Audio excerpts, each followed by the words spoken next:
తెలుసు. ఆనాడు తెలంగాణ ఉద్యమం జరుగుతున్నప్పుడు మీరు అన్ని అంశాలను ప్రత్యక్షంగా చూసిన వాళ్ళు. ఆ రోజు ప్రజల యొక్క భావోద్వేగము, ప్రజలు తెలంగాణ ఉద్యమంలో ఏ విధంగా ముందుకు వచ్చి ఈ ఉద్యమాన్ని ఉవ్వెత్తున ముందుకు నడిపించిండ్రో ఆ ప్రత్యేకమైన సందర్భము, తెలంగాణ తల్లి గురించి ఆ రోజు జరిగిన చర్చలు, మీరు మేము ఈ సభలో ఉన్న చాలామంది సభ్యులు ప్రత్యక్ష భాగస్వాములు. అందుకే ఈరోజు ఈ తెలంగాణ శాసనసభ తెలంగాణ తల్లికి సంబంధించిన ఒక ప్రత్యేకమైన చర్చా ప్రకటన ద్వారా భవిష్యత్ కార్యాచరణ నిర్ధారించుకోవాలని ఈ రాష్ట్ర ప్రభుత్వము తమరి అనుమతితో ముందుకు సాగుతున్నది. అందులో భాగంగానే అధ్యక్ష, చరిత్ర ఉన్నంత వరకు తెలంగాణ ప్రజల గుండెల్లో మధుర జ్ఞాపకంగా నిలిచిపోయే అంశాన్ని ఈరోజు మీ అనుమతితో నేను ఈ పవిత్ర శాసనసభలో ప్రస్తావిస్తున్నాను.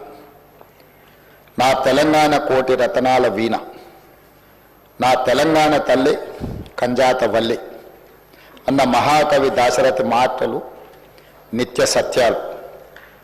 తెలంగాణ జాతికి నిరంతర స్ఫూర్తి వాక్యాలు.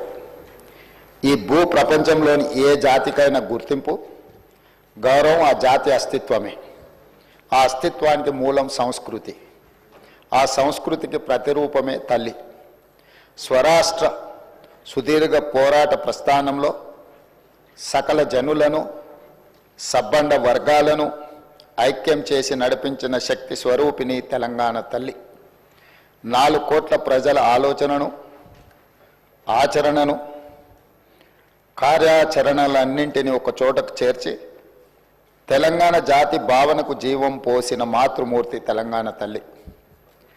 మనల్ని నిరంతరం చైతన్యపరిచి లక్ష్య సాధన వైపు నడిపించిన గొప్ప స్ఫూర్తి తెలంగాణ తల్లి. అలాంటి తెలంగాణ తల్లి స్వరూపంపై పలు రూపాలు ఇప్పటికే జనబాహుళ్యంలో ఉన్నాయి. వాటిలో దేనికి ఇప్పటి వరకు అధికారిక గుర్తింపు లేదు. అధికారికంగా మనం గౌరవించుకోలేదు. తెలంగాణ నేల స్వేచ్ఛ కోసం పిడికిళ్ళు బిగించిన ఉత్తేజపు జ్వాల, సకల జనులు ఒక్కటై గర్జించిన ఉద్వేగపు మాల. అటువంటి అనేక ప్రజా పోరాటాలకు ఊపిరి పోసిన మాతృమూర్తిని గౌరవించుకునే లక్ష్యంతో నేడు ప్రజాప్రభుత్వం తెలంగాణ తల్లిని రూపకల్పన చేసిన రాష్ట్ర సచివాలయ ప్రాంగణంలో ఆవిష్కరణ చేసే ఉత్సవానికి శ్రీకారం చుట్టింది. తెలంగాణ తల్లి అంటే ఒక భావన మాత్రమే కాదు, 4 కోట్ల బిడ్డల భావోద్వేగం. ఆ భావోద్వేగానికి నిండైన రూపం మన తెలంగాణ తల్లి. ప్రజల మనోపలకాలపై నిలిచిన తెలంగాణ తల్లి రూపాన్ని నేడు సచివాలయం సాక్షిగా ఆవిష్కరించేందుకు ప్రజాప్రభుత్వం సిద్ధమైందని ఈ పవిత్ర సభ సాక్షిగా మీ అందరికీ తెలియజేయడానికి సంతోషిస్తున్నాను. తెలంగాణ తల్లి రూపకల్పనలో మన సాంప్రదాయాలు, సంస్కృతులు, చారిత్రక నేపథ్యాలను పరిగణలోకి తీసుకొని ఒక నిండైన రూపాన్ని తీర్చిదిద్దడం జరిగింది. మన సంస్కృతికి అద్దం పడుతూ ప్రశాంత వదనంతో, సాంప్రదాయ కట్టుబొట్టుతో, మెడకు కంటే గుండు పూసల హారంతో, చెవులకు బొట్ట కమ్మలతో, ముక్కు పుడకతో, బంగారు అంచు కలిగిన ఆకుపచ్చ చీరలో, చేతికి గాజులు, కాళ్లకు కడియాలు మెట్టలతో, చాకలి ఐలమ్మ, సమ్మక్క సారలమ్మ పోరాట స్ఫూర్తితో, ఎంతో హుందాతో కూడిన ఆహార్యంతో మన తెలంగాణ తల్లి రూపొందించబడినది. కుడి చేతితో జాతికి అభయాన్నిస్తూ, ఎడమ చేతిలో తెలంగాణ మాగాణంలో పండే సాంప్రదాయ పంటలైన వరి, జొన్నలు, సజ్జలు, మొక్కజొన్న పంటలతో మన సంస్కృతిని, సాంప్రదాయానికి నిలువెత్తు రూపంగా తీర్చిదిద్దడం జరిగింది. తెలంగాణ తల్లి నిలుచున్న పీఠం మన చరిత్రకు దర్పణంగా రూపొందించాం. తెలంగాణ చిరునామనే ఉద్యమాలు, పోరాటాలు, అమరుల ఆత్మ బలిదానాలు.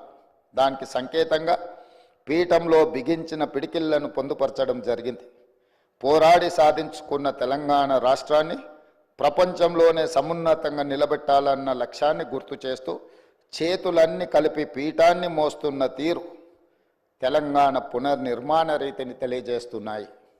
అధ్యక్ష, తెలంగాణ తల్లి రూపకల్పనలో ఉపయోగించిన వర్ణాలకు కూడా ప్రత్యేకత ఉంది, గొప్ప తాత్వికత ఉంది. పీఠంలో నీలి వర్ణం గోదావరి కృష్ణమ్మలు తల్లి నిన్ను తడపంగా అన్న అందశ్రీ గీతంలోని తెలంగాణ జలదృశ్యానికి ప్రతీకగా నిలుస్తుంది.